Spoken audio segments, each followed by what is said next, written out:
Dulu kenapa kok ngambil bahasa Korea? Awalnya gimana tuh Mbak Vini?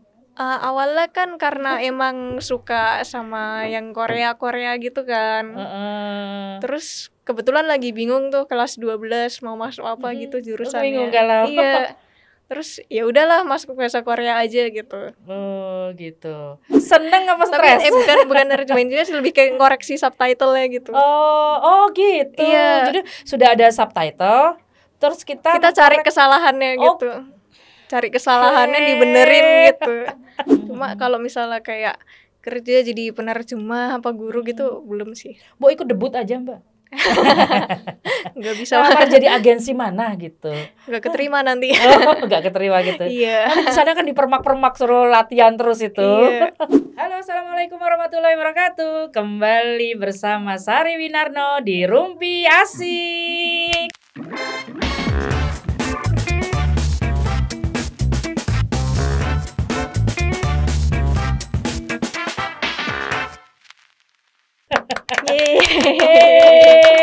Yang rame dong. Kita sekarang kedatangan tamu dari Seoul, Korea Selatan. Apa Sleman Selatan? Dari Sleman sih. Sleman Selatan. Ini Mbak Vini dari mana Mbak? Fakultas Ilmu budaya. Oh, ilmu budaya. Iya. Terus jurusannya bahasa Korea. Iya. Oh gitu. Jadi bukan fakultas bahasa Korea atau fakultas sastra Korea, bukan di UGM itu. Bukan. Jadi ada fakultas ilmu budaya dan di dalamnya tuh ada banyak jurusan. Kayak jurusan bahasa Korea tuh salah satunya. Terus ada ya jurusan lain yang kayak bahasa Jepang, bahasa Perancis, bahasa Arab gitu. Jadi itu bukan masuk fakultas sastra ya? Bukan. Oh, kalau fakultas sastra beda. Beda lagi. Kayak digabung gitu sih, kan ada jadi Fakultas Ilmu Budaya, terus ada Departemen Bahasa dan Sastra gitu. Oh, iya yang Tapi kalau di Fakultas Ilmu Budaya itu juga ada yang kayak arkeologi gitu. Antropologi itu juga ada gitu sih. Gitu. Dan ini mengambil jurusan Bahasa Korea. Iya. Oh, gitu. Menyenangkan kuliah di bahasa Korea. Iya, Kayaknya lagi sih. hype banget ya. Iya. Lagi hype banget sekitar 10 tahun belakangan ini ya, atau 5 tahun belakangan ini ya untuk bahasa Korea ya. Banyak ya. Dulu kenapa kok ngambil bahasa Korea? Awalnya gimana tuh Mbak Vini? Awalnya kan karena emang suka sama yang Korea-Korea gitu kan. Terus kebetulan lagi bingung tuh kelas 12 mau masuk apa gitu jurusannya. Bingung galau. Iya. Terus ya udahlah masuk bahasa Korea aja gitu. Oh, gitu. Oh alah. Terus ini apa namanya? Memang seneng kayak K-pop gitu ya Mbak ya? Iya. Drakor gitu. Awalnya. Iya, awalnya emang seneng yang membuat banget penyemangat gitu. untuk masuk ke bahasa Korea di UGM itu. Apa dulu dari K-popnya apa nih?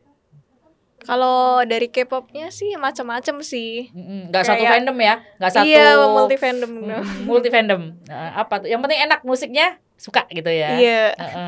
Apa tuh kalau boleh tahu dari yang dulu sampai yang sekarang? Mungkin kalau awal-awal yang SNSD, terus ya Super Junior kayak gitu. Yang tua-tua ya. Iya, yang senior-senior. Kan masih awal-awal yang Gen 2 gitu kan. Gen 2, oke. Makin lama ngikutin gitu lah yang Gen 3 juga. Terus ya mungkin kayak BTS, Blackpink gitu lama-lama. Terus yang kesini-sini yang Gen 3, tapi Gen 4. Tapi yang Gen 4, Gen 5 gitu kayak nggak terlalu ngikutin gitu sih. Sudah bosan. Iya kayak ya udah mulai bosan sama apa ya, kayak banyak banget gitu loh rasanya yang baru-baru. Iya, tiap hari berbahasa Korea ya di kampus ya. Iya. Korea terus ini ntar di rumah masa nonton Korea lagi gitu kan. Tugas-tugasnya kan juga pakai bahasa Korea gitu. Bahasa Korea. Kalau drakor juga ngikutin dari zaman SD drakor mungkin atau SMP, SMA. Mulainya dari SMP sih.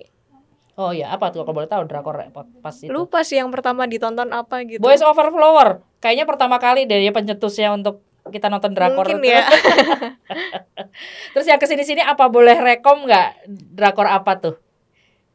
Apa ya kalau drakor? Soalnya nggak terlalu banyak juga sih kalau drakor nonton. Itu termasuk untuk misalnya ya tugas kampus tuh ada nggak yang maksudnya untuk menerjemahkan ada drakor gitu misalnya. Jadi emang ada mata kuliah terjemahan gitu.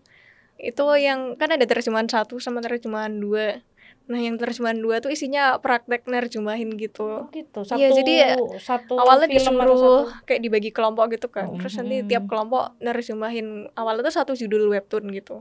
Milih gitu kan, mau webtoon apa, diterjemahin. Terus yang lainnya gitu nanti kayak ada nerjemahin film sama drama. Seneng apa Tapi stres? bukan nerjemahin juga sih, lebih kayak ngoreksi subtitle-nya gitu. Oh gitu. Iya. Jadi sudah ada subtitle, terus kita cari kesalahannya gitu. Cari kesalahannya dibenerin gitu. Tapi kalau webtoon gitu. kan ada yang belum diterjemahin kan. Terus webtoon. harus nerjemahin gitu. Aku tuh webtoon nonton apa ya? Cuman True Beauty deh kayaknya webtoon itu. Webtoon karena ya banyak sih, tapi banyak kan nggak semua orang suka baca komik gitu kan ya. Gitu. Itu pun karena bintangnya ya Cha Eun-woo. Iya. Cha Eun-woo. Jadi kita langsung seneng aja ngelihat apa itu, karena dia katanya saduran dari webtoon ya. Iya. Yang True Beauty itu kan. Kayak gitu. Jadi seru-seru gitu loh nonton. Emang ditunggu-tunggu sih. Memang ditunggu-tunggu, soalnya udah denger dari apa media gitu ya. Oh, ini nanti Cha Eun-woo akan memerankan di ini. Mana webtoonnya juga udah terkenal gitu. Oh, emang terkenal ya? Iya. True Beauty itu.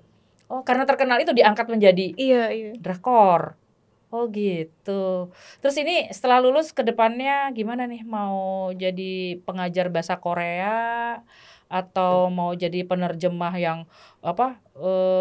Drama-drama yang berdatangan. Drama ini banjir loh. Indonesia kedatangan drama-drama. Iya sih, tapi nggak tertarik sih untuk sekarang ini. Oh, belum tertarik karena ada kuliah baru ini ya? Iya, sama ya emang apa ya, kayak kok lihat yang lokernya gitu jadi guru gitu, nggak mau. Kenapa Terus nggak mau jadi penerjemah, pengajar? Soalnya teman ada kan yang udah pernah jadi guru gitu. Terus kayak ya berat aja gitu loh. Kayak ngajarinnya kan kadang ada yang sulit pahamnya, terus mungkin kayak udah diajarin gitu tapi kayak apa ya, nulis aja tuh hancur banget gitu tulisannya, nggak bisa kebaca gitu. Tapi ntar kayak dari orang tuanya terus protes, marah-marah gitu. Oh gitu ya. Karena kok nggak sesuai ekspektasi gitu ya kali ya. Pernah ada yang orang tuanya tuh kayak protes, kok ini gurunya ngajarnya kayak gini sih, harusnya gini komplain gitu. Iya. Oh alah, ini ya namanya apa, karena ngajarnya mungkin anak-anak SD gitu ya, apa anak SMP gitu. Kayaknya macem-macem gitu sih, tapi ada juga yang anak-anak SD gitu.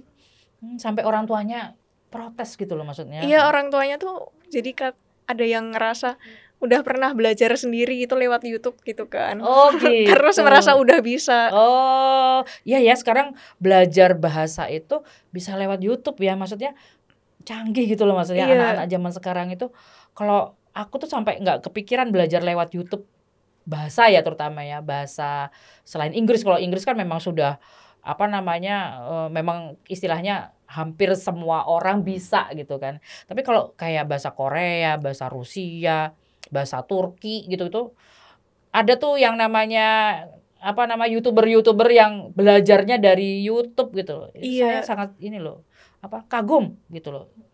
Luar biasa itu, maksudnya belajar seperti itu, nggak khusus gitu kan kayak. Nah sekarang ini Mbak Vini bahasa Koreanya mau diapain nih sekarang? Ini kan sudah lulus nih sekarang ya. Udah wisuda? Udah wisuda gitu Mbak Vini ini. Nah itu nggak pengen berkarir entah di negara Koreanya, Korea Selatan atau gimana? Ya mungkin kalau ada kesempatan sih bisa sih. Cuma kalau misalnya kayak kerja jadi penerjemah apa guru gitu belum sih. Mau ikut debut aja Mbak? Nggak bisa jadi agensi mana gitu. Nggak keterima nanti. Nggak keterima gitu. Iya. Nanti di sana kan dipermak-permak suruh latihan terus itu. Ya kan kayak kalau apa namanya membaca-baca berita Korea tuh apa namanya drama gitu ya. Mau jadi artis, mau jadi bintang-bintang K-pop tuh kayaknya harus masuk agensi dan kayaknya kerja keras banget gitu. Cuman kita contoh ya, maksudnya para pemuda-pemudi Korea ini disiplinnya tinggi ya. Iya. Disiplinnya tinggi. Terus mereka itu pantang menyerah lah dengan segudang sepadat itu loh, maksudnya kalau harus belajar ini gitu. Ya saya sih sering itu, karena saya tuh agak-agak sering ini ya nonton Cha Eun-woo itu. Suka dengerin ceritanya dia yang dulu seorang pelajar tiba-tiba terjun ke dunia selebritas gitu kan. Jadi itu perubahannya dan dia kedisiplinannya tinggi banget gitu. Sampai sekarang kan dia seperti itu gitu ya, disiplin banget yang manage waktunya gitu loh. Sampai mind mapping gitu kan dia. Itulah aku bilang, wah iya nih kita memang suka kendor dan sesuatu hal tuh nggak di mind mapping gitu. Oke, gimana nih apa namanya mungkin bisa untuk apa namanya inspirasi teman-temannya yang mau masuk bahasa Korea tuh kira-kira gimana tuh? Ayo masuk bahasa Korea atau gimana? Kalau misalnya nggak terlalu bisa apa? Maksudnya ini, kalau masuk ke bahasa Korea itu misalnya dari basic banget gitu, atau memang ntar kita diajarin sih kayak dulu kita misalnya nggak mungkin bisa apa-apa, cuma senang sekitar aja gitu. semingguan gitu diajarin gitu. Kayak Itu dari dosennya benar-benar orang Korea. nulis. Ada yang orang Korea tapi ya lebih banyak orang Indonesianya gitu. Diajarin dari basic banget kalau di Iya, situ. kayak waktu yang aku masuk itu mungkin ada sekitar 10 orang gitu, mungkin ada ya yang benar-benar belajar dari nol gitu. Harus belajar baca tulis dari awal, ngapalin huruf-hurufnya gitu. Cuma kayaknya sih makin lama udah pada bisa sih. Gitu, dia mungkin awalnya apa namanya nggak ngerti sama sekali tapi dia suka gitu ya, ada rasa cuma kayak suka. ya emang suka cuma Apalagi Korea hype gitu banget kan Korea. terus jadi masuk situ gitu. Atau karena memang ini pilihan ketiga saya kan dipilih kan, taunya kedokteran nggak lolos misalnya gitu, tapi terus ntar tetap diajarin sih semua, tetap mulai dari awal lagi gitu. Jadi kalau gitu. misalnya ada yang masuk udah bisa gitu kan, udah misalnya kayak grammar juga udah tahu beberapa, tetap aja mulai dari awal banget gitu. Jadi misalnya orang yang sama sekali nggak ngerti bahasa Korea dan tidak tahu perkembangannya juga, terus nggak suka drama, nggak suka K-pop, tahu-tahu dia keterima di bahasa Korea gimana? Kalau emang dia sebenarnya tidak dengan nggak passionnya di situ, tiba-tiba itu menurut Mbak Vini gimana? Orangnya ya, soalnya ada juga yang emang dari awal bilang ya nggak suka Korea-Koreaan lagi gitu, cuma emang pengen belajar bahasanya aja gitu. Ya ada gitu kan ya, masing-masing ya. Tapi kalau emang udah merasa nggak cocok gitu kan ya biasanya terus ya belajarnya juga jadi nggak bisa bagus gitu. Jadi belajarnya jadi malas-malesan ya kayak gitu, nggak semangat. Kecuali kalau emang ini dia suka, terus ada passionnya di situ kan semangat banget dia paling nggak saya nonton drakor. Iya, seenggaknya kan itu kayak bagian dari apa yang disukain gitu kan. Bener. Kita kuliah adalah dengan hal yang kita sukai gitu. Paling tidak kita kenal kayak gitu. Oke teman-teman, ini bincang-bincang kita sama Mbak Vini. Makasih ya Mbak Vini. Iya, sama-sama. Sudah ngasih inspirasi, sudah ngasih saran lah buat teman-teman yang mungkin tertarik dunia Koreaan ini. Ini Mbak Vini ini secara look gimana? Coba. Mirip ya, mirip banget. Makanya tadi bilang, oh ya ampun, kok mirip banget. Terus dia, oh ya aku ngambil bahasa Korea lah, cocok banget gitu loh. Kayak ngeblend gitu antara wajah sama fakultas pilihannya gitu. Oke teman-teman, kalau yang mau bertanya-tanya dengan Mbak Vini, bisa komen di YouTube Rumpi Asik. Silahkan subscribe, like, share ke teman-temannya bila ini bermanfaat ya.